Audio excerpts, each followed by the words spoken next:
Have you ever lain awake at night and felt loneliness so heavy, even your own heartbeat sounded painful? Have you ever believed that depression means I am broken? The truth the Buddha discovered 2,500 years ago is this: you are not broken. You are learning how to heal. Welcome to Bright Buddha, your spiritual home to ease anxiety, release pain, and rediscover natural peace. Don't forget to subscribe to Bright Buddha and ring the bell so that whenever life feels heavy, you'll always have a place to come home to. Welcome back, dear friend. This is your safe space for peace and healing. Here you are not required to perform, to be strong, or to pretend that everything is fine. Here you can simply be. You can rest your heart and remember that you are enough, exactly as you are. Tonight we begin a journey together. A journey through 12 timeless Buddhist teachings, 12 keys of wisdom that can help soften loneliness, ease the weight of depression, and bring you closer to the natural healing that has always been within you. This is not a path of hard philosophy or abstract concepts. It is a path of gentle images, of simple practices, of stories carried across centuries. And tonight, as you listen, you may begin to feel something shift deep inside, a remembering of peace that was never lost, only forgotten. The first teaching begins where every human story begins, with suffering. If you are listening to this now, perhaps you know this place intimately. The stillness of night can sometimes feel heavy. Thoughts arrive uninvited, circling endlessly. The body feels restless, the chest tight, and the silence seems to echo with loneliness. You wonder why the heart feels so burdened, why peace is so hard to touch. You are not alone in this. To suffer is to be human, and this truth is older than any culture or nation. It is the truth the Buddha himself discovered under the Bodhi tree 2,500 years ago. The Buddha called this the first noble truth, that life contains suffering. He was not trying to frighten us nor to discourage us. He was simply naming what we all know but often try to hide. That sadness, loss, fear, and longing are part of the human condition. And yet, within this truth is also the seed of freedom. Because once we stop resisting the fact that suffering exists, we can begin to see it not as punishment, not as proof of weakness, but as a teacher. Think of suffering as a lamp in the darkness. At first, the light may feel harsh, unwanted, but when you look closer, you see that it illuminates what needs your care. Your loneliness, as painful as it feels, may be showing you where you have forgotten your own presence.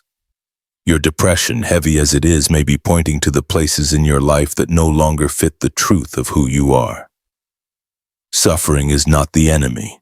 It is information. It is a messenger knocking gently at the door of your awareness, saying, "Please listen. There is something important here." Imagine a river flowing steadily down the mountain. From time to time, branches fall in, rocks shift, storms send debris into the water. The river does not fight these things. It does not curse the stones or cling to the branches. It continues to flow, carrying everything downstream. Your mind, too, can learn to be like this river. Instead of resisting every difficult thought, instead of clinging to every painful memory, you can learn to let them pass. They are not the whole river. They are not the whole of you. Now gently place your hand over your heart. Feel the warmth of your own palm. Beneath it, feel the steady rhythm of your heartbeat. This heart has carried you through every moment of your life, through joy and through sorrow, through moments of connection and through nights of solitude. It has never abandoned you. Can you offer it a little gratitude now? Whisper softly within yourself, "Thank you for carrying me. Thank you for never leaving me." The Buddha taught that within each of us lies Buddha nature, an inner seed of awakening, compassion, and resilience. It is like the lotus flower which rises pure and radiant from the mud. The mud does not poison the lotus, the mud nourishes it, and so it is with you. The pain you feel does not diminish your worth, it nourishes the possibility of your awakening. It prepares the ground for new wisdom to grow. Take a slow, deep breath. As you inhale, imagine light filling your body. As you exhale, imagine releasing even a small portion of your burden. Not all of it, not at once, but just enough to feel a little lighter. Just enough to feel that letting go is possible. Imagine leaves in autumn falling gently from the tree. The tree does not cling to its leaves out of fear. It trusts the season. It trusts the cycle. Can you, for this moment, allow yourself that same trust? If it feels right, repeat silently after me. I am safe in this moment. I am not broken. I am learning to listen. These words are simple, but they carry weight. They are like stepping stones placed on the path before you. Each one is firm. Each one will hold you. Notice now how your breath has become slower. Notice how the body, so often tense, is beginning to soften. This is what happens when we stop fighting ourselves. Peace is not something to be built. Peace is what naturally appears when resistance is released. The Buddha once said, pain is inevitable, suffering is optional. Life will bring its storms, but the way we meet them changes everything. Tonight you are practicing a new way. Instead of running from your suffering, you are listening to it. Instead of labeling yourself as broken, you are seeing yourself as a lotus in the mud, preparing to bloom. Stay with this image. A lotus closed at first, resting in the water. Slowly, gently, petal by petal, it begins to open. The light touches it. The air greets it. It was always a lotus, even when unseen. You too are always whole, even in your moments of deepest pain. As you rest here, know that this journey has only just begun. Tonight we have touched the first teaching, that suffering exists and that it can be our teacher. In the next part, we will move to the second teaching, the truth of impermanence. You will discover that your emotions, no matter how heavy, are not permanent. They are like the weather passing across the vast sky of your awareness. But for now, let yourself rest in this knowing. You are not alone in your suffering, and you are not alone in your healing. You are safe, you are seen, and you are enough. Let the earth hold you. Let your breath guide you. Let the stillness remind you that you are home. Welcome back, dear friend. In our last time together, we touched the first teaching of the Buddha, that suffering is part of life, and that suffering itself can become our teacher. Tonight, we turn to the second teaching, a truth as gentle as it is powerful, the teaching of impermanence. Impermanence means that everything changes. Nothing in life, no joy, no pain, no moment of loneliness remains the same forever. And when we begin to understand this truth deeply, it transforms the way we carry our sadness and depression. Perhaps you have felt it before, a night when your chest is heavy, when anxiety feels endless, when loneliness sits so close it seems permanent. In those moments, the mind whispers its cruelest lie. This is how it will always be. Depression tells you the sky will never clear. Anxiety convinces you that fear is your destiny. Loneliness insists that you are condemned to walk alone. But my friend, these are not truths. They are only temporary weather passing through the vast sky of your being. Imagine for a moment that you are looking up at the sky. Some days the sky is clear, wide, and bright. Other days it is filled with thick gray clouds. At times storms roar, rain pours, thunder echoes. And yet, through all of this, the sky itself is never harmed. The clouds do not stain it. The storms cannot break it. The sky remains vast, unchanging, spacious. You are like that sky. Your emotions, your sadness, your fear, your despair are like the weather. They pass through you, sometimes fierce, sometimes gentle, but they never define who you truly are. Take a deep breath in through your nose, hold it softly, and release it slowly through your mouth. As you exhale, imagine that you are releasing a small piece of the storm inside. Again, inhale deeply, hold for a moment, and exhale gently, letting go. Notice how, even now, your breath proves the truth of impermanence. No breath stays forever. Each one arises, lingers for a moment, and then dissolves, making space for the next. This is the rhythm of life itself. The Buddha taught impermanence not to frighten us, but to free us. Because when you truly see that everything is temporary, you no longer need to fear that your suffering will last forever.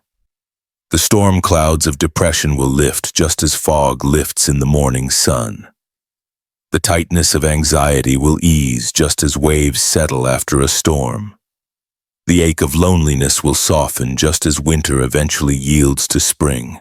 Consider the last time you laughed, perhaps with a friend or at something small but delightful.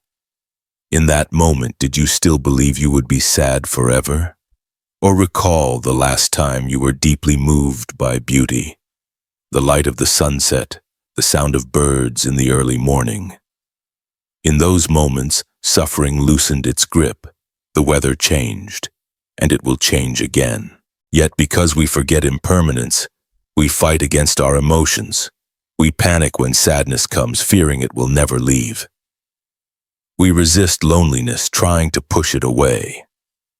We wrestle with depression, exhausting ourselves with the effort. But fighting the weather does not stop the storm.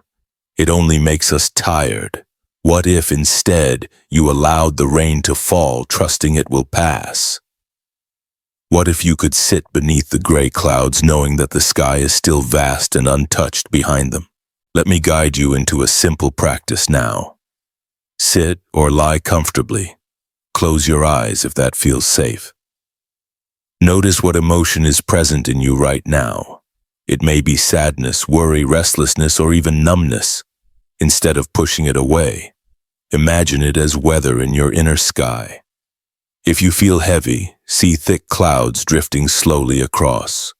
If you feel restless, imagine strong winds sweeping by. If you feel empty, picture a soft, quiet snow falling. Whatever weather appears, allow it. You do not need to change it. You only need to notice.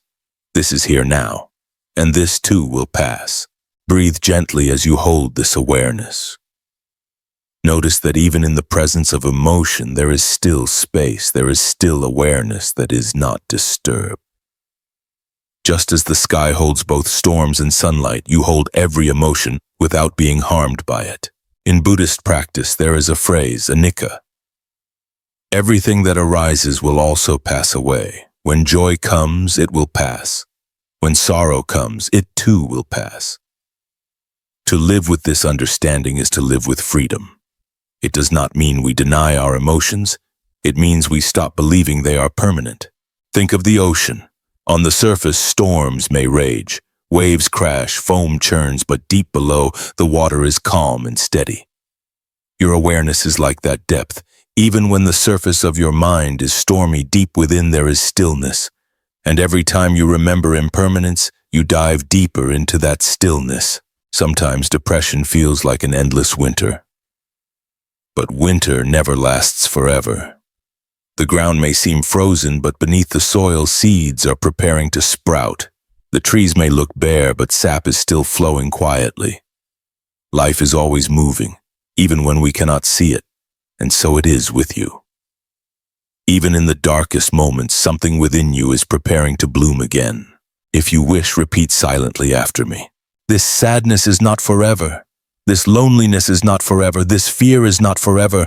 I am the sky, and these are passing clouds. Let these words sink into your heart. Feel the truth of them in your breath.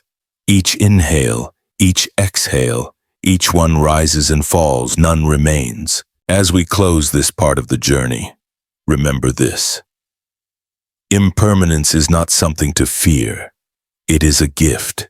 It means that your pain cannot last forever. It means that every storm carries within it the certainty of calm. It means that hope is always justified because change is the very nature of life. In our next part together, we will explore another truth. The gift hidden within loneliness itself. You will see that loneliness is not emptiness, but spaciousness waiting to be filled with your own presence. But for now, rest with this teaching. Let the truth of impermanence hold you like a gentle blanket. Let the storms pass as they always do. Let the sky within you remind you you are vast, you are steady, and you are free. Welcome back, dear friend. So far, we have touched two timeless teachings of the Buddha. First, that suffering is a teacher, not an enemy. Second, that everything is impermanent, like clouds moving across the sky. Now we turn to a teaching that speaks directly to one of the deepest pains of the human heart: loneliness. Loneliness can feel heavy, can't it? Like a hollow in the chest, like an empty room that echoes with silence. Sometimes, even in a crowd, we feel invisible, unheard, disconnected. The mind begins to whisper, "Something must be wrong with me. Why can't I belong? Why do I feel so separate?" If you know this ache, you are not alone. In fact, loneliness is one of the most universal human experiences, and the Buddha's wisdom offers us a way to transform it. The teaching is this: loneliness is not emptiness. Loneliness is spaciousness. What feels like a void is not a flaw in you. It is an opening, an invitation, a space waiting to be filled, not by the noise of the world, but by your own presence. Think of a quiet forest clearing. At first glance, it looks empty. No buildings, no people, no sound but the wind. Yet if you stay a little longer, you begin to notice life everywhere. The rustle of leaves, the call of birds, the play of light through branches. What seemed empty was actually full of possibility, full of presence. Loneliness works the same way. It looks like emptiness, but with awareness, it reveals itself as spaciousness. The Buddha himself understood this truth deeply. Before his awakening, he spent years in solitude. He left the palace, left friends, left family, and wandered forests alone. Many thought he was wasting his life. Yet in that solitude, he discovered something extraordinary. He realized that before we can truly connect with others, we must first learn to connect with ourselves. Take a slow, gentle breath. Inhale deeply, exhale softly. Notice the space inside your chest as you breathe. When loneliness arises, this space can feel like an ache, but tonight I invite you to see it differently. Not as an emptiness to be feared, but as a spaciousness to be embraced, a space where your presence can expand, where peace can enter. Loneliness hurts most when we believe it means we are unworthy. But consider this: what if loneliness is not proof of your unworthiness, but proof of your longing for authenticity? What if the ache is your soul reminding you that you deserve connection, but connection that is true, deep, and real? A Zen story tells of a monk who asked his master, "What is the greatest treasure in life?" The master replied, "The space between things. Without space, there is no breath. Without silence, no music. Without pause, no meaning." In the same way, without solitude, there is no true relationship. Loneliness, seen clearly, is the sacred space where relationship with yourself can begin. Think of a seed buried in the soil. It spends weeks, months, hidden in darkness, appearing to be alone. But that solitude is not punishment. It is preparation. In that quiet space, roots grow strong, the stem gathers strength, and when the time is right, the seed pushes upward toward the light. Your loneliness may be the soil for your growth. It is not evidence of failure. It is evidence that something within you is preparing to bloom. Place your hand gently on your chest again. Whisper silently, "I am here for you. You are not alone because you have me." Feel the warmth of your own presence. You may have forgotten, but you are your own companion. You are the one who has walked with yourself through every season of life, and the more you befriend your own presence, the less frightening loneliness becomes. Here is a gentle practice for moments when loneliness feels overwhelming. Instead of reaching immediately for distraction, your phone, television, endless noise, pause. Sit quietly. Look around the room as if seeing it for the first time. Notice 5 things you can see. Notice 4 things you can touch. Notice 3 things you can hear. Notice 2 things you can smell. Notice 1 thing you can taste. This simple practice roots you in the present moment. And in the present, loneliness cannot survive. Because loneliness lives only in stories about the past or fears about the future. Loneliness becomes healing when you recognize it as noble solitude. The Buddha often spoke of noble silence and noble solitude not as isolation but as sacred presence. When you sit quietly with yourself, without judgment, without rushing to fill the space, you discover that you are not empty at all. You are full of awareness, full of potential, full of life.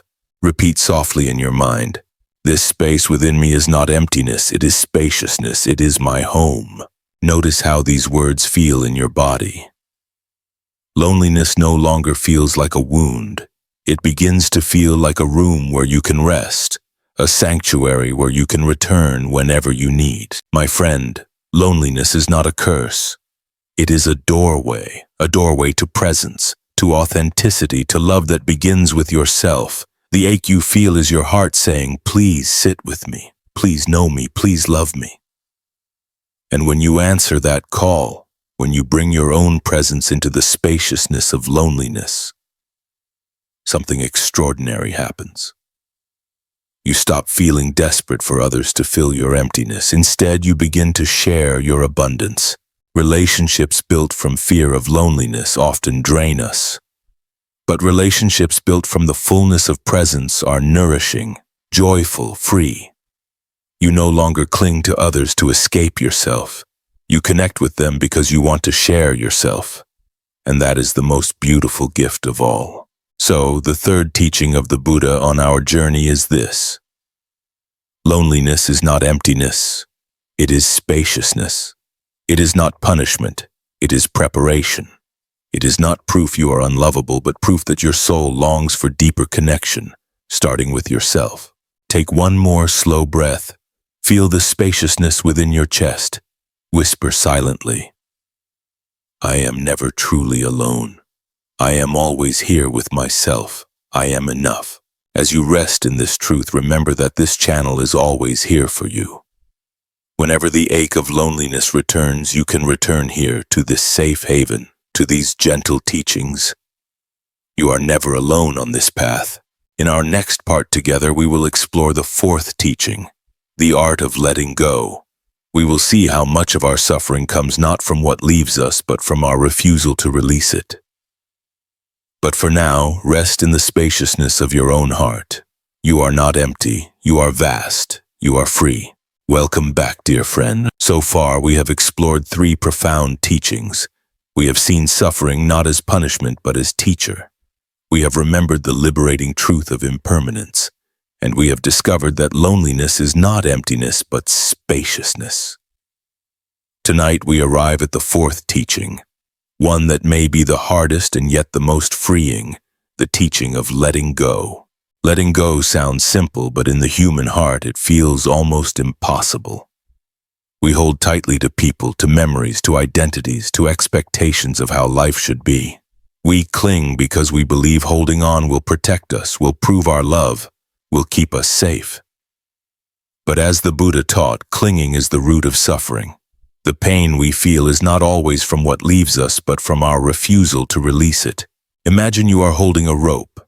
At first the pull is gentle, then life tugs harder and harder. The rope begins to burn your palms, still you cling tighter, convinced that holding on means strength. But the pain in your hands is not caused by life pulling. It is caused by your refusal to let go. The rope burn is not life's punishment. It is your resistance. This is the essence of attachment. Attachment is not love. Attachment is fear disguised as love. It is the fear that without this person, this outcome, this identity, I will not be whole. True love, on the other hand, is expansive. It says, "I care for you and I also care for your freedom." True love can hold gently, but it can also release gracefully. Nature teaches this wisdom every autumn. Trees do not cling to their leaves when the season changes. They do not cry over the golden beauty that once adorned their branches. They let go with grace, trusting that what looks like loss is actually preparation for new growth. The tree stands bare in winter, not because it has failed, but because it is wise. It knows spring will come, and new leaves will arrive in their season. Can you begin to see your own attachments like these autumn leaves?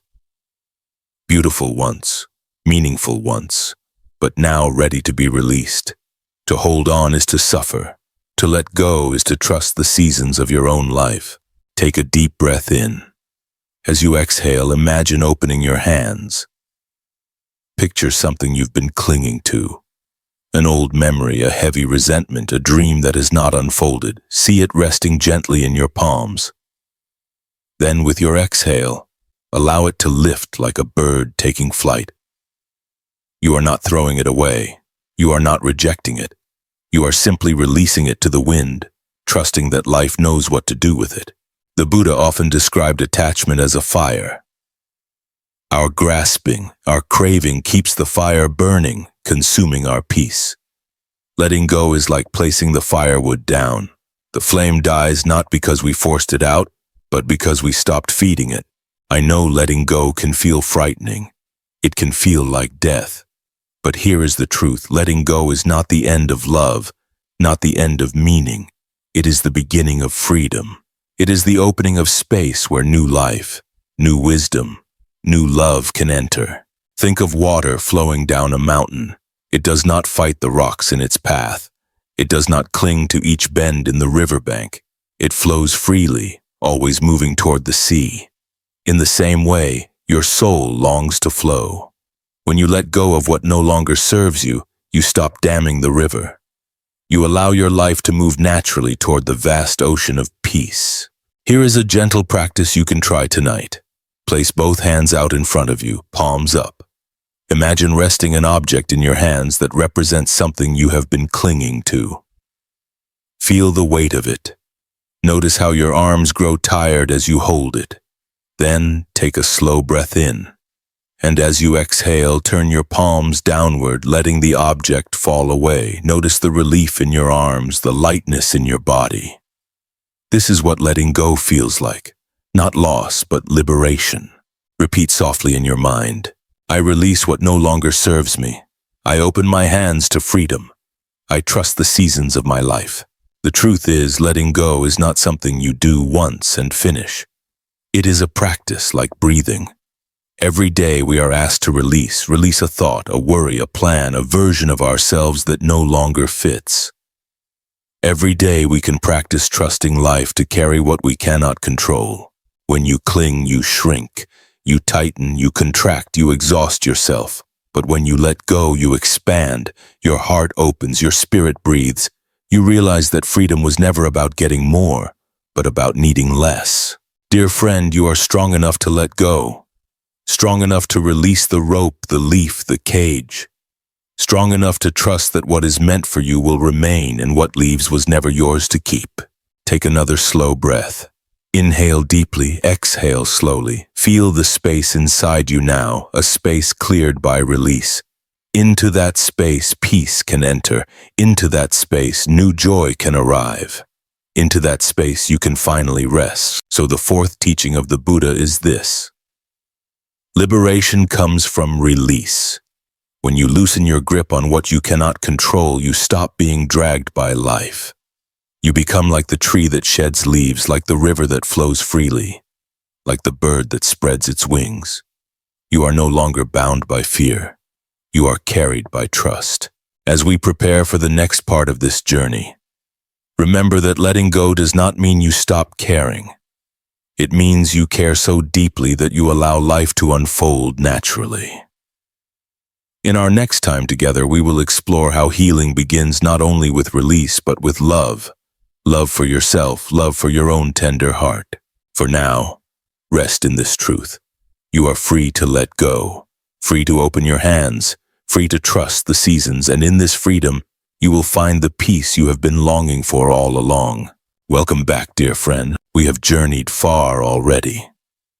We have learned that suffering can be a teacher, that impermanence frees us from despair, that loneliness is spaciousness, and that letting go is liberation.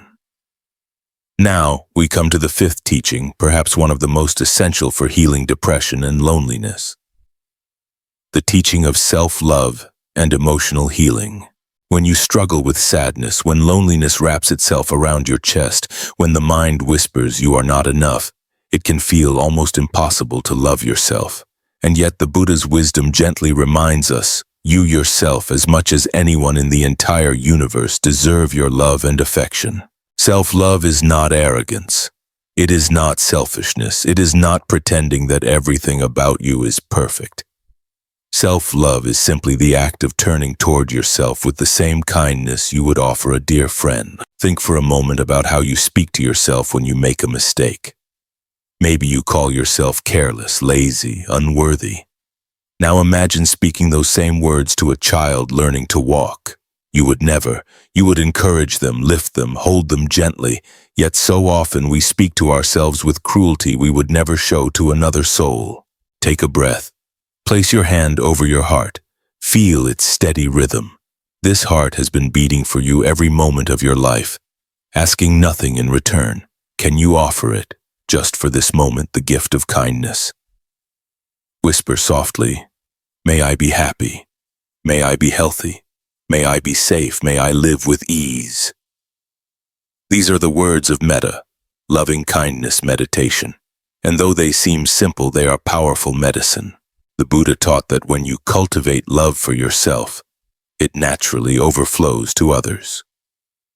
Just as a candle lights another candle without losing its flame, your love for yourself lights the way for love toward others. But when your own cup is empty, when you reject yourself, no amount of external love can fill the void. Self-love is the soil in which healing grows. Without it, loneliness feels endless because you are waiting for someone else to prove your worth. With it, loneliness transforms because you become your own companion. Depression begins to loosen its grip because you no longer believe the lie that you are broken. Think of a lotus in muddy water. The mud is your pain, your mistakes, your shame.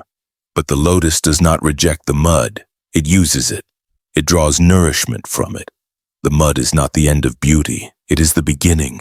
Your wounds, your heartbreak, your struggles, these are not reasons you are unworthy. They are the very soil in which your compassion, your strength, and your wisdom can bloom. Self-love also means allowing yourself to feel fully. Too often, we try to push emotions away, believing that sadness or anger makes us weak. But healing comes not from avoidance, but from gentle acceptance. When a child cries, we do not say, "Stop crying, you're wrong." We hold them. We let them cry until the storm passes. Can you offer yourself the same? Can you allow your emotions to rise and fall like waves, knowing that every wave eventually returns to the sea? Repeat softly in your heart, my feelings are welcome. My heart is safe with me. I am learning to love myself. This is the foundation of healing depression. For depression thrives on self-rejection, on the belief that you are broken beyond repair. But when you practice self-love, even in the smallest moments, you prove depression wrong. You show yourself that you are worthy of kindness, worthy of rest, worthy of joy. Here is a practice you can try tonight. When you lie down to rest, place one hand on your chest and one on your belly. Breathe slowly. With each inhale, whisper silently, "I am worthy." With each exhale, "I let go of shame." Do this for a few breaths and notice how the body softens, how the heart feels seen. Self-love also means allowing rest. In a world that glorifies endless doing, choosing rest is a radical act of love. Allow yourself to wrap in a blanket, to sit in silence, to sip tea slowly. These small acts are not indulgence. They are medicine. They remind your nervous system that safety and peace are possible. And remember, self-love is not a destination. It is a practice. Some days you will forget. Some days the old voices of self-criticism will return. That is okay. Each time you notice, you can return to love. Each time you catch yourself being harsh, you can pause and ask, what would I say to a friend in this situation? And then offer those words to yourself. The Buddha compared loving kindness to the steady flow of a river. It nourishes everything it touches quietly, persistently. Your practice of self-love may begin as a trickle, but over time it can become a river that sustains your life. Dear friend, your healing begins here, not in changing who you are, but in remembering that you are already worthy, not in fixing yourself, but in loving yourself exactly as you are. Your depression does not define you. Your loneliness does not diminish you. Beneath it all, you are already whole. So the fifth teaching is this: emotional healing begins with self-love. When you treat yourself with kindness, when you allow your heart to befriend itself, the burden of loneliness and depression begins to lift. You are no longer waiting for the world to prove you are lovable. You know it, in your bones, in your breath, in your being. Take one last deep breath with me now. Inhale. I am worthy. Exhale. I love myself as I am. Feel the truth of these words settle in your chest, and as we move forward together, the next teaching will expand this truth. For self-love is not only about kindness, but about healing the wounds of the past. In part 6, we will walk deeper into the heart of healing, learning how forgiveness and compassion can transform even our deepest scars into sources of wisdom. But for now, rest in this truth. You are worthy of your own love. Your heart is enough, and tonight you are safe. Welcome back, dear friend. We have walked together through many teachings: suffering as teacher, impermanence, the gift of loneliness, the liberation of letting go, and the power of self-love.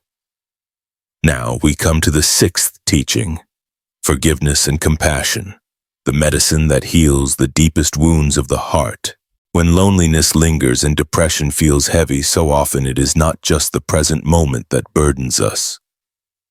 It is the past, words spoken long ago that still echo, mistakes that still sting, people who hurt us, and memories that return again and again.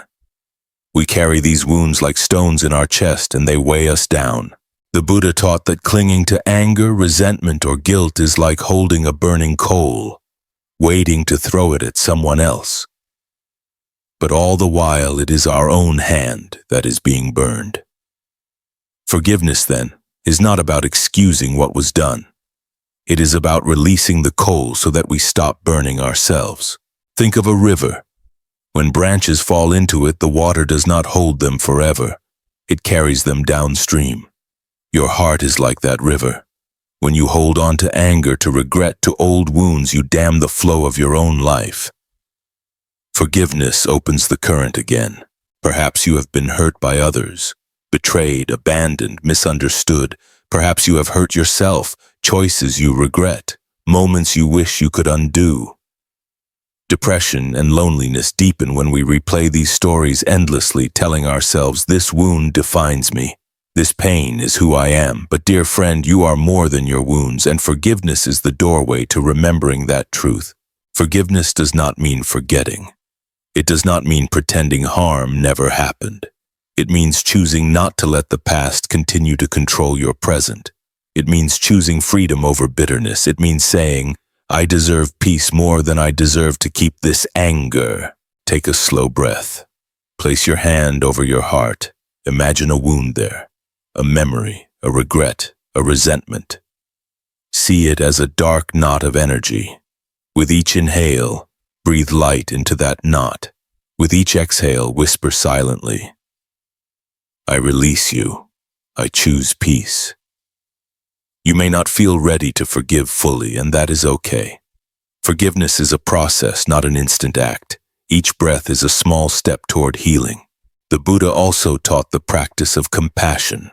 Karuna. Compassion means seeing clearly that all beings suffer, and wishing for that suffering to ease when someone has hurt you. Compassion allows you to see that their actions came from their own pain, their own ignorance, their own blindness. This does not excuse harm, but it softens the walls around your heart.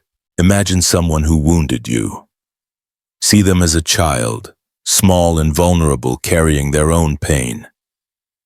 Can you offer them, even for a moment, the same compassion you would offer a child who does not yet know better? Again, this does not erase what they did. It frees you from carrying hatred that poisons your own spirit. Compassion also means turning toward yourself. Too often we hold ourselves to impossible standards. We blame ourselves for not being stronger, happier, more successful.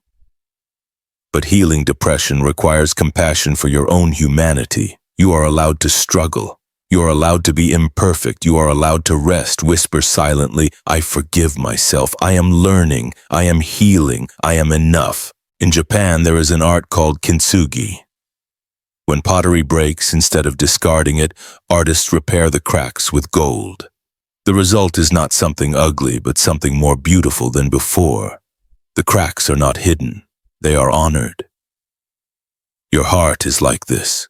Every wound, every scar can be filled with compassion and forgiveness, making you stronger, more radiant, more whole. Dear friend, you do not need to erase your past to heal. You need only to stop fighting it, to see your wounds not as proof of brokenness, but as places where the light can enter. To forgive yourself for not knowing then what you know now. To forgive others not because they deserve it, but because you deserve peace. Repeat softly in your heart. I forgive myself for the times I forgot my worth. I forgive others who could not see my light. I release the past. I open to compassion. Notice how these words feel in your body.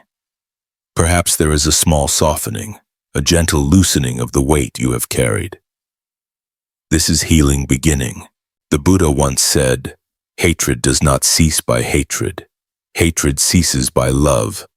This is the eternal law. When you cultivate forgiveness and compassion, you are not denying pain. You are transforming it. You are refusing to let it harden you. You are allowing it to open you.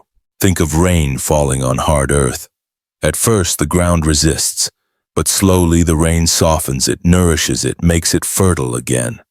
Compassion is like this rain. Forgiveness is like this rain. Over time, they soften the hardened places within you, allowing new life to grow. Take one more deep breath. Inhale peace. Exhale release. Inhale compassion. Exhale forgiveness. Imagine yourself lighter, freer, more spacious. So the sixth teaching is this. Healing your wounds requires forgiveness and compassion. Without them, loneliness deepens and depression lingers. With them, the heart opens and peace flows again. As we close this part, remember that forgiveness is not weakness, it is strength. Compassion is not passivity, it is power.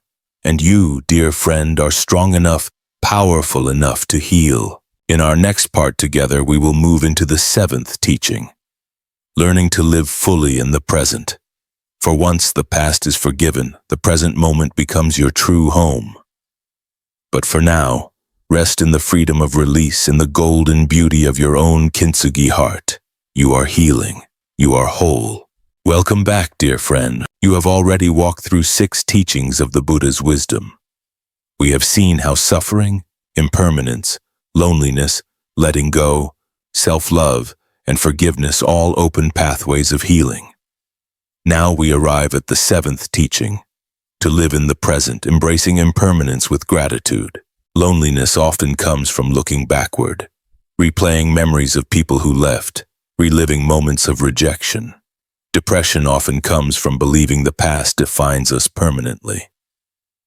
Anxiety, on the other hand, pulls us forward, imagining futures that terrify us, rehearsing problems that have not yet happened. Both directions lead us away from peace.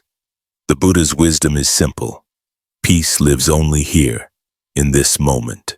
Take a slow breath. Feel the air entering your lungs. Pause for a heartbeat. Exhale slowly. This breath is the present, not the last one, not the next one, this one. And here, in this small but sacred moment, there is no loneliness, no depression, no anxiety. There is only life flowing in and flowing out. The Buddha called mindfulness sati, the art of remembering to return to the present. Because when you remember to return, you rediscover what has always been here, the miracle of now. Depression tells you the story of yesterday. Anxiety tells you the story of tomorrow. Mindfulness shows you the truth of today. Think of a child playing in the grass, chasing bubbles. They are not worrying about yesterday's mistakes or tomorrow's plans. They are completely absorbed in the wonder of this moment. You too once lived this way, fully alive, fully present, and you can return to it. Imagine for a moment that you are holding a warm cup of tea. You feel the heat against your palms, you breathe in its scent. You take a small sip and notice its flavor, its warmth traveling down your throat. In those few seconds, you are not lost in thought. You are here. This is mindfulness. This is presence. This is the doorway to healing. When you live in the present, impermanence becomes a gift. You realize that nothing lasts forever, and instead of fearing that, you begin to savor it. The morning sunbeam shining through your window, the laughter of someone you love, even the gentle rhythm of your breath. None of these will last forever, and that is why they are precious. Gratitude arises naturally when you know everything is temporary. Look around you right now. Notice one thing you can see that you had not paid attention to before. The pattern of light on the wall, the detail in an object near you. Notice one sound you can hear, the hum of life around you. Notice one sensation you can feel, the weight of your body resting the surface beneath you. This is presence, simple, ordinary, miraculous. The Buddha once said, "Do not dwell in the past, do not dream of the future, concentrate the mind on the present moment." Because this moment is where life is, this is where healing happens. Not in memories, not in fantasies, but here, in the simplicity of being. When loneliness rises, it often whispers, "I am empty. I have nothing." But the present moment always contains something to be grateful for. The warmth of your breath, the softness of your blanket, the steady rhythm of your heart. Gratitude is not about forcing positivity. It is about noticing what is already here, quietly supporting you. Repeat softly within, "In this moment I am safe. In this moment I have enough. In this moment I am alive." Notice how these words land in your body. The mind may try to argue. It may pull you back into yesterday or drag you toward tomorrow. Gently, kindly, bring it back. Here, now, again and again. Think of the sky at night. If you stare only at the darkness, it may feel endless, but when you shift your gaze, you notice the stars, points of light scattered across the vastness. The present moment is like that. If you focus only on the pain, it feels dark. But if you look with mindfulness, you notice small lights, simple joys, gentle supports that were always here. The practice of gratitude deepens this presence. Before you sleep tonight, whisper 3 things you are grateful for. They do not need to be grand. They can be as small as a cup of tea, a kind word, a quiet breath.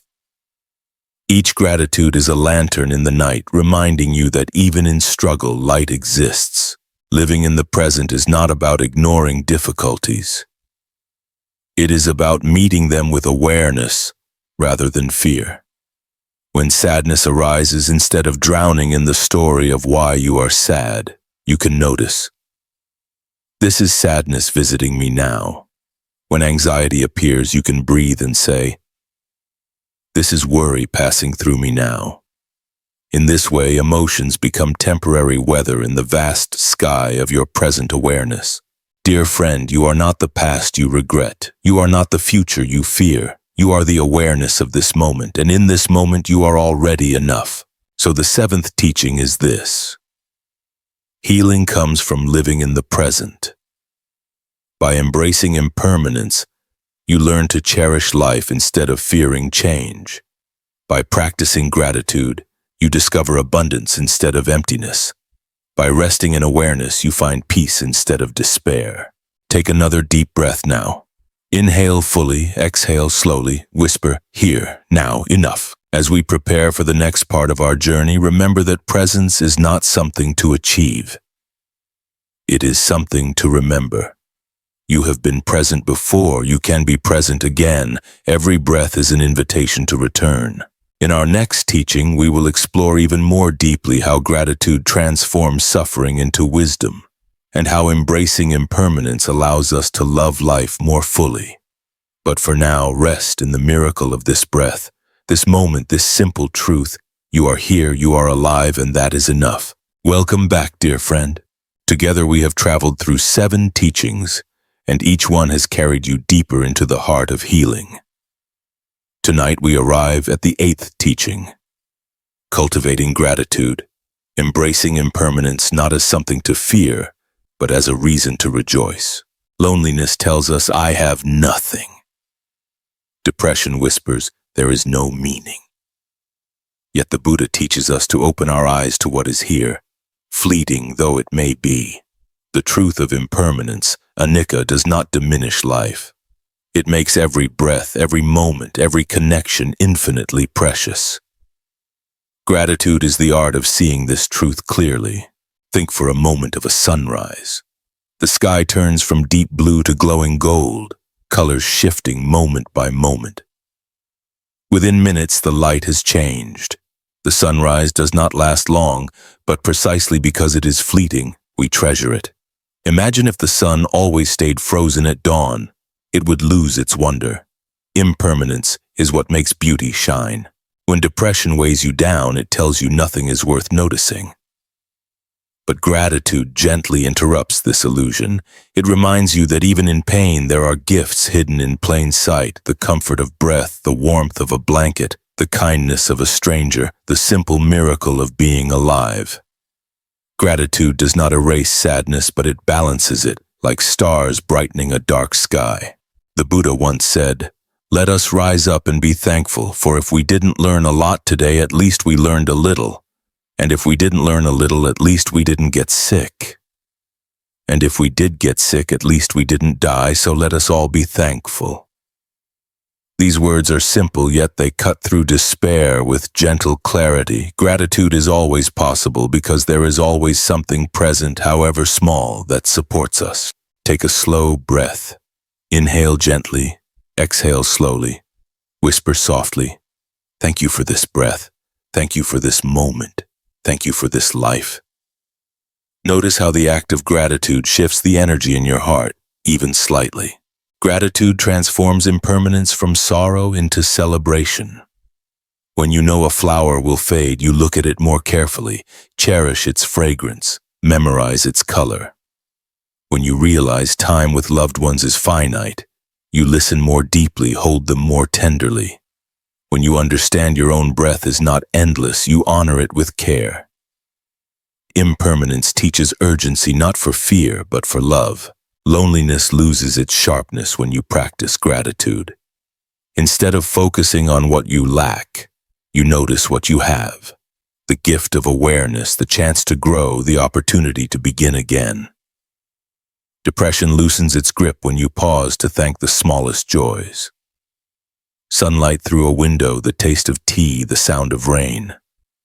Gratitude shifts your attention from absence to presence, from despair to possibility. Imagine your life as a table. Depression says, the table is empty. Gratitude says, look closer. There is bread, there is water, there is a candle flickering. Perhaps not everything you hoped for, but enough to nourish. Gratitude teaches you to see the enoughness of life, to bow before the ordinary as sacred. Here is a gentle practice you can try each day. Before you sleep, place your hand on your chest and recall 3 things you are grateful for. They can be simple: a smile, a meal, a breath of fresh air. Speak them silently, thank you for this, and notice how gratitude softens your heart like warm sunlight melting frost. Another practice. When loneliness feels heavy, shift your focus to offering gratitude outward. Whisper silently, "May the world be peaceful. May others be safe. May all beings be free from suffering."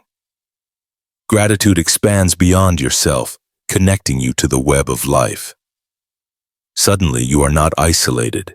You are part of something vast and luminous. The Buddha compared a grateful heart to fertile soil. Whatever is planted in it will grow with strength. In ungrateful soil, even joy withers, but in grateful soil, even sorrow transforms into wisdom. When you water your heart with gratitude, resilience blooms naturally. Repeat softly, "I am grateful for this breath. I am grateful for this body. I am grateful for this life." Notice the shift inside you. Gratitude does not demand perfection. It simply reminds you that what you have is already a miracle. Think of lanterns rising into the night sky. Each lantern is a gratitude glowing softly, lifting higher. Alone, one light seems small. Together they illuminate the darkness. Your daily gratitudes are like lanterns. They may feel small, but over time, they light the path out of loneliness, out of depression, back into connection with life. Dear friend, gratitude is not denial. It is not pretending life is easy. It is choosing to see light even when there is shadow. It is choosing to say thank you even in difficulty, because you know impermanence means pain will pass, and joy can always return. So the eighth teaching is this: cultivate gratitude and embrace impermanence as joy. When you realize that nothing lasts forever, you stop clinging in fear and start savoring in love. Every moment becomes a gift, every breath becomes holy, every step becomes enough. Take one last slow breath with me now. Inhale, thank you. Exhale, thank you. Let these words be the rhythm of your heart tonight. In our next teaching, we will prepare for deep rest. We will learn how breath and mantra can guide us into peaceful sleep. But for now, may gratitude fill your heart, reminding you that life, even with its struggles, is still a miracle unfolding. Welcome back, dear friend. You have walked through many teachings now. Suffering as teacher, impermanence, loneliness as spaciousness, the art of letting go, self-love, forgiveness, living in the present, and the practice of gratitude. Tonight we arrive at the ninth teaching, preparing for deep sleep with breath and mantra. For many who struggle with loneliness or depression, sleep can feel distant. The mind circles endlessly, replaying the past, worrying about tomorrow. The heart feels restless, the body cannot fully surrender. And yet the Buddha's wisdom offers us a gentle path toward rest, through the breath, through the repetition of simple mantras, through returning again and again to the present moment. Take a slow, deep inhale through your nose. Hold it softly, like cradling something fragile. Now release the breath slowly through your mouth, as though exhaling a sigh you have carried all day again. Inhale gently, hold for a heartbeat, exhale slowly. Already the body begins to soften. Already the heart begins to loosen its grip on the day. Breath is the bridge between body and mind. When the mind is restless, guiding the breath calms the body, and when the body is calm, the mind begins to follow. The Buddha taught that mindful breathing, anapanasati, is both the simplest and the deepest practice. Each inhale reminds you, I am alive. Each exhale reminds you, I can let go. Tonight, let us prepare for sleep with this rhythm. Inhale. I am safe. Exhale, I release. Inhale, I am here. Exhale, I let go. Whisper these silently with your breath. Notice how the body responds. The shoulders lower, the jaw softens, the heart slows. If thoughts come, do not fight them. They are like clouds drifting through the night sky.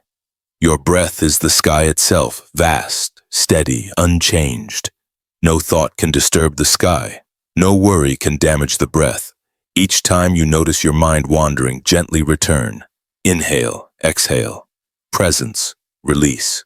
The Buddha also taught the use of mantras, simple phrases repeated softly like lullabies for the heart. A mantra is not magic. It is an anchor. It gathers the restless energy of the mind and guides it gently into stillness. Here is a mantra for tonight. I am enough. I am safe. I am at peace. Repeat it silently with your breath. Inhale. I am enough. Exhale. I am safe. Inhale. I am at peace. Exhale. I let go. Let these words rock you gently like waves carrying a boat to shore. When loneliness visits at night, remind yourself, I am not alone. I have my breath. I have my heart. I have this moment. When depression whispers you will never rest, respond with kindness. Rest is my birthright. Peace is already within me. Imagine your body as a river. With each exhale, the day flows downstream. The conversations, the worries, the regrets. The river does not cling. It carries everything away. With each inhale, fresh water enters, renewal, clarity, life. Your breath is this river, cleansing you gently as you drift towards sleep. Now picture a lantern in your hands. On this lantern are written the words of your mantra. With your next exhale, imagine releasing the lantern into the night sky. Watch it rise slowly, glowing softly, carrying your worries with it. Higher, higher, until it becomes a star among the stars. Notice how light your hands feel now, empty but free. The Buddha often described sleep as a practice of surrender. Just as we surrender the breath after each inhale, we surrender ourselves to the night, trusting that rest will come naturally. You do not need to force sleep. You need only to prepare the conditions: soft breath, gentle mantra, a willingness to let go. Sleep is not an achievement, it is a gift that arrives when you stop striving. If you like, you can place one hand on your chest, one hand on your belly, feel the rise and fall beneath your palms. Say silently, this body is safe, this heart is safe, this breath is enough. With each repetition, notice your body sinking deeper into rest. Sometimes the fear of not sleeping is worse than sleeplessness itself. Anxiety whispers, what if I can't rest? What if tomorrow is ruined? But notice, those are stories about the future. Right now, in this moment, you are breathing. You are safe. You are resting. That is enough. The future will take care of itself. Sleep comes when you stop demanding it. Repeat softly. Inhale, I am safe. Exhale, I let go. Inhale, I am whole. Exhale, I release. Inhale, I am enough. Exhale, I am free. Let the rhythm of breath and mantra guide you into stillness. If sleep does not arrive immediately, do not worry. Even resting here with breath and mantra is healing. Even this gentle stillness nourishes you. Trust the process. Trust your body's wisdom. Imagine yourself as a feather drifting through the night air. Light, effortless, carried gently by the breeze. No rush, no struggle, only the natural movement of release. This is how sleep comes. When we allow ourselves to be carried, not when we force ourselves to arrive. So the 9th teaching is this. Prepare for deep sleep with breath and mantra. Your breath is your anchor. Your mantra is your lullaby. Your surrender is your doorway to peace. Take one final slow breath with me now. Inhale. Peace. Exhale. Release. Whisper silently, I am safe. I am enough. I am ready to rest, and as you drift tonight, remember that this channel is your safe space. You can return here whenever you need comfort, whenever the night feels heavy, whenever loneliness or depression threaten your peace. Here, you are always welcome. Here, you are always safe. Tomorrow will come on its own. For now, let the night carry you. Let the breath cradle you. Let the mantra soothe you, and let sleep arrive gently, like a friend you have been waiting for. Welcome back, dear friend. Tonight we arrive at the final teaching of this journey, our 10th step together through the Buddha's timeless wisdom. We have walked with suffering and discovered it as a teacher. We have learned the truth of impermanence. We have explored the gift of loneliness, the liberation of letting go, the strength of self-love, the healing of forgiveness, the peace of presence, the joy of gratitude, and the stillness of breath and mantra. Now as we close, we rest in the deepest truth of all, release. To release is to come home. To release is to rest. Release means that nothing more is needed. You do not need to fix yourself. You do not need to carry the day into the night. You do not need to solve every worry before sleep. You are safe to let go now. Don't. Take a slow inhale. Hold it softly, exhale gently, and imagine laying down all the burdens of the day. Again, inhale peace, exhale release. Feel the body sinking deeper into the surface beneath you, as though the earth itself is holding you. The Buddha often spoke of peace not as something to achieve, but as something revealed when clinging ends. Just as water becomes clear when the mud settles, your heart becomes clear when you stop stirring it with endless thoughts. Tonight you do not need to stir. Tonight you can rest. Think of the river flowing to the sea. It does not rush. It does not fight. It simply moves, surrendering to gravity carried by the rhythm of life. Your breath is that river now, carrying you gently toward the ocean of sleep. Repeat silently. Inhale, I am safe. Exhale, I let go. Inhale, I am whole. Exhale, I release. Inhale, I am peace. Exhale, I am free. Let these words become softer each time, like ripples fading on water, until only the silence of your breath remains. Release also means forgiving the day. Whatever did not go as planned, forgive it. Whatever words you wish you had spoken, forgive them. Whatever feelings arose, forgive them. The day is already gone. The night invites you to rest. Loneliness may try to visit you still. But remember the teaching. Loneliness is not emptiness, it is spaciousness. Spaciousness is what you are lying in now, vast and quiet, like the sky holding the stars. You are not separate from the sky. You are the sky. And every thought, every sorrow, every ache is just a passing cloutier. Tonight, let the clouds drift. Depression may whisper, you are broken. But remember the teaching. The lotus blooms from the mud. Your pain is not proof of brokenness. It is the soil of awakening. Trust that even in darkness, something in you is already blooming. Anxiety may tug you toward tomorrow. But remember the teaching. Life is only ever here in this breath. Tomorrow has not arrived. Yesterday is already gone. This moment, this breath is all you need, and this moment is enough. Take another breath now. Inhale slowly, exhale gently. Imagine each exhale as a lantern released into the night sky, glowing softly, carrying your worries away. Watch them rise higher, farther, until they disappear among the stars. Your heart feels lighter now, your body softer. Now whisper silently, I am enough, I am whole, I am peace, I am free. Let these words be the last thoughts you carry into sleep. As you lie here, notice the quiet rhythm of your body. Your chest rises and falls. Your heart beats steadily. Your breath flows like a lullaby. Even without effort, life sustains you. You do not need to control anything. You can trust your body to breathe, your heart to beat, your spirit to rest. This is the final release. Trust. Trust that you are safe. Trust that you are loved. Trust that sleep will come when you stop striving for it. Like a feather drifting on air, you will be carried. Like a river flowing to the sea, you will arrive. Dear friend, this journey of 10 teachings has been a path of remembering. Remembering that you are not alone. Remembering that pain is temporary. Remembering that you are worthy of love. Remembering that forgiveness is possible. Remembering that presence and gratitude can transform any moment. Remembering that peace is not far away.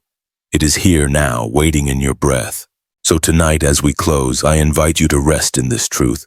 You are enough. You are whole. You are loved. You are peace. Allow these words to echo softly within you as you drift into sleep. The night is vast, but you are safe within it. The stars are countless, but you are one of them. Tomorrow will come with new light. For now, surrender to the dark as a seed surrenders to soil, knowing it will rise again. Take one final breath with me. Inhale. Thank you. Exhale. Peace. And now, release. Release into sleep. Release into stillness. Release into peace. Good night, dear friend. May you rest deeply. May you heal gently. May you awaken tomorrow with light in your heart. Dear friend, the journey you've just taken is not about becoming someone else, but about remembering that within you there is already enough peace, enough love, and enough strength to move through loneliness and depression. Every breath, every present moment is an opportunity to return to yourself. And always remember, you never have to walk this path alone. Bright Buddha will always be your spiritual home, a place you can return to whenever you need a gentle reminder. You are enough. You are safe. You are worthy of love. If these teachings touched your heart, Please subscribe to Bright Buddha and ring the bell so that whenever you need peace, you will always have a way back home.